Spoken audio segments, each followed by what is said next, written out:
Πάντως, Δημήτρη, να πούμε κάτι. Στις 28 έκανε την προκήρυξη του δημοψηφίσματος ο Τσίπρας και στις 36 έστειλε επιστολή στον ESM, στην οποία ζητά διετή, έτσι, συμφωνία με τον ESM. Σωστό. Άρα δεν είχε με τίποτα στο μυαλό του κάποια μορφή ρήξης. Έτσι, αυτό από ό,τι δείχνει ήταν καθαρά μέσα στη λογική να μπει στον ESM. Και όπως έτσι ανέφερες πριν, κάτι τέτοιο σημαίνει απόλυτη παράδοση της χώρας στα χέρια των δανειστών ή, αν θέλεις, των Ευρωπαίων, του Ευρωιερατείου, όπως συνηθίζουμε να λέμε. Εκεί μπορώ από αυτό να βγάλουμε κάποιο συμπέρασμα, εάν και κατά πόσον ήταν έντιμη η πρόθεση του ΣΥΡΙΖΑ και του Τσίπρα για το δημοψήφισμα.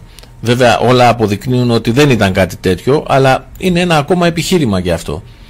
Δεν μπορεί να σε στέλνει, να ζητάει από το λαό δημοψήφισμα που θα του δώσει δύναμη για να, εν πάση περιπτώσει, να αντισταθεί στους εκβιασμούς και ο ίδιος να βάζει το κεφάλι του στον τορβά ζητώντας διετή συμφωνία με τον ESM. Αυτό είναι πράξη εθελούσιας, ας πούμε, παράδοσης. Προφανώς, και το ζήτημα είναι ότι στην πραγματικότητα, κατά τη γνώμη μου, τουλάχιστον αυτό το δείχνουν τα στοιχεία, ο κύριος Τσίπρας δεν ήθελε το όχι. Ο κύριος Τσίπρας νομίζω ότι σχεδίαζε ηρωική έξοδο. Όταν τον Παρασκευή το βράδυ το επιτελείο του αποφάσισε τελικά να προκηρύξει δημοψήφισμα ή όχι, υπολόγιζε στο ναι του ελληνικού λαού και στη δική του παραίτηση. Ας εξετάσουμε λιγάκι το σενάριο αυτό, γιατί πολλοί το θεωρούν παράλογο. Ας το εξετάσουμε, ρε παιδί μου.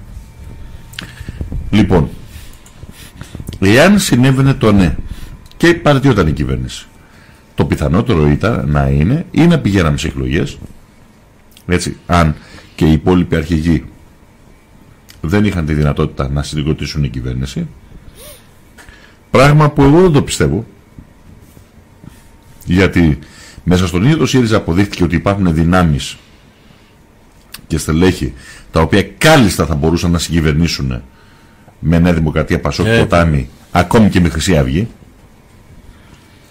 Δεύτερο, θα πηγαίναμε σε κυβέρνηση Δήμου Παπαδήμου. Ωραία. Λοιπόν, ας πάμε λοιπόν και στις δύο περιπτώσεις. Ο Τσίπρας τι έγινε? Θα γινόταν μια καλή αντιπολίτευση, διατηρώντας το πολιτικό κεφάλαιο που έχει αντλήσει τόσο μέσα στο σύστημα εξουσίας, όσο και από πλευράς κονόμας, χρήματος δηλαδή, που έχουν πέσει στα κομματικά του ταμεία και στις τσέπες τους. Γιατί έχει γίνει η λαιλασία της αρκούδας εκεί μέσα. Λοιπόν, από εκεί και πέρα λοιπόν, γιατί να μην το θέλει αυτό, ξέροντας ότι η συμφωνία που πρόκειται να υπογράψει είναι η χειρότερη δυνατή? Γιατί να μην το θέλει? Στο κάτω γαζαφής ξαναμοιράζεται η τράπουλα. Τι έχει να χάσει?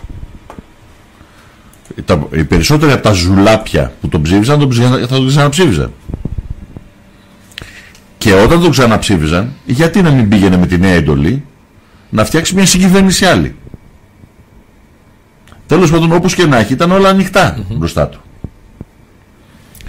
Για μένα, αν ήμουν εγώ στο επιτελείο του Τσίπρα, αν ήμουν εγώ Τσίπρας, αυτό θα μου ήταν πολύ πιο θελκτικό από το να βρεθώ στην κατάσταση να υπογράψω εγώ ως κυβέρνηση αυτή τη συμφωνία, την οποία ξέροντας ότι θα με φάνε ζωντανό ο κόσμος ο δικός μου πρώτα και κύρια. Έτσι.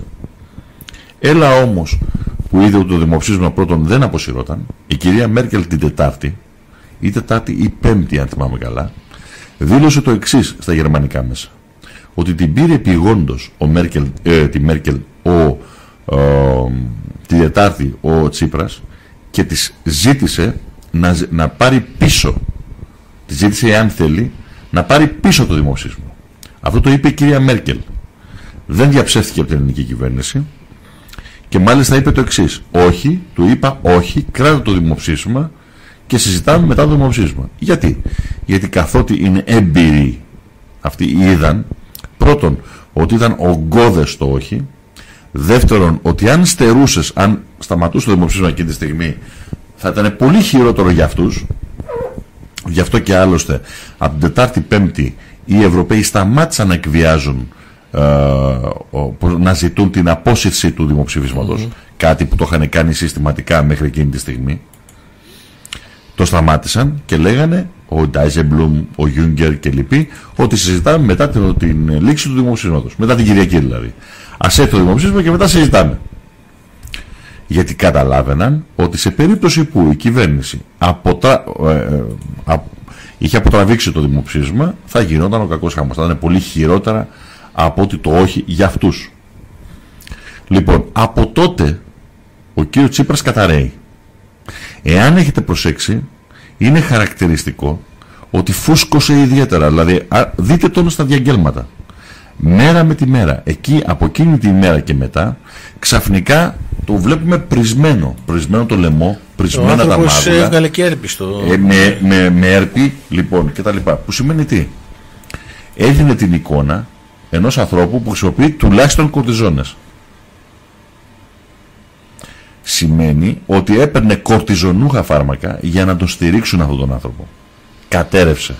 Γιατί κατέρευσε? Γιατί αντιλήφθηκε ότι πλέον, πώς να το πούμε, πώς το είχε πει ο Χριστός,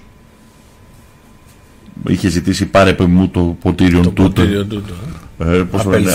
Απελθέτω το ποτήριον τούτο, αλλά γεννήθη το θέλημά σου. Κατέληξε. Λοιπόν, και κατέρευσε. Εξού και το γεγονός ότι τον είχαν απομονώσει κυριολεκτικά στο Μαξίμου. Δεν το επέτρεπαν να βγαίνει προς τα έξω. Τον φέρανε για λίγο και εξαφανίστηκε μετά την Παρασκευή το βράδυ στο Σύνταγμα. Όποιος τον είδε εκεί ξέρει ότι ο άνθρωπος ήταν κίτρινος σαν το φλουρί.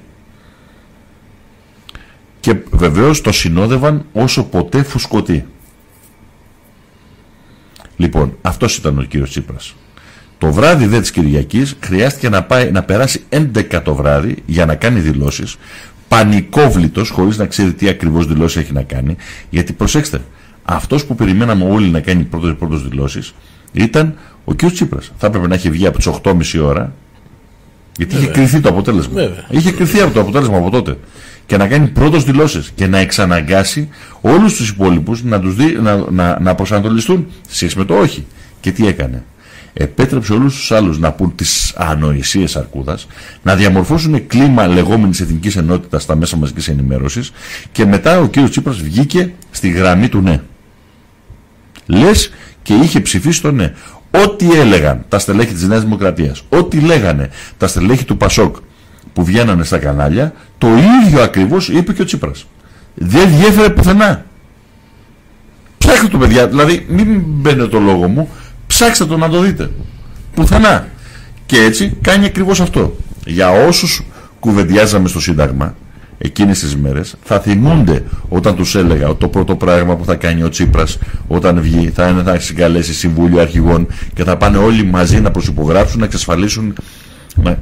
Και όταν έγινε αυτό, το ανακοίνωσε το βράδυ της Κυριακής, πολλοί πέφτανε τα σύννεφα. Που στο διάλογο το ξέραμε, μα ήταν προδιαγεγραμμένο από αυτά που έλεγε και έκανε. Βεβαίως θα μου πείτε, γιατί το όχι? Γιατί το όχι δημιουργεί μια μεγάλη παρακαταθήκη. Μια παρακαταθήκη την οποία δεν πρόκειται να σβήσουν εύκολα. Ετούτος ο λαός δεν φοβίζεται. Βεβαίως, για να το φοβήσουν θα του κάνουν τα απίστευτα μαρτύρια. Και θα επιτρέψει η κυβέρνηση να το κάνουν αυτό. Να περιμένετε τα χειρότερα. Μέχρι και επιδημίες από την ίδρυυση. Μέχρι και παντελή έλλειψη βασικών αγαθών κατανάλωσης. Να ξέρετε ότι όλα αυτά είναι στημένα. Όλα αυτά είναι γιατί η κυβέρνηση δεν παίρνει μέτρα υποστήριξης και προστασίας αυτού του λαού και της χώρας.